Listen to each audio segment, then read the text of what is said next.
Hi, I'm Mark Bierke, and welcome to Tabula, where you can find simple lessons for the home cook. All of us have had stale chips in our cupboard at some point, and it's usually tortilla chips. When I was a kid, my friend's dad showed us a trick of how to make them come back to life and actually be crunchy and crispy again. I thought he was totally off his rocker until I actually tried it myself, and it totally worked. Let me show you that trick. Alright, so I have my chips here that have just been sitting in the cupboard for a little while. A little too long. Let me get a real up-close sound of how not fresh they are. A little bit crunchy, but not good. Very stale. So we're actually gonna bake the chips. My friend's dad was like, hey, let's bake the chips. And I was like, that's crazy, but it totally works. So I have my oven set to 400 now. I'm just gonna throw them in for a few minutes. This is gonna be dependent on how stale the chips are. All we're doing is evaporating moisture. Chuck on them after 5 minutes to start and see where they're at.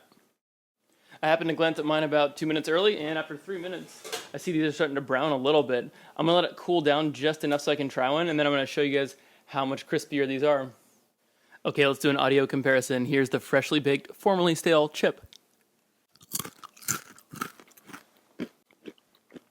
It's really rude to chew with my mouth open, but man, that is way more delicious. Let's hear that comparison again.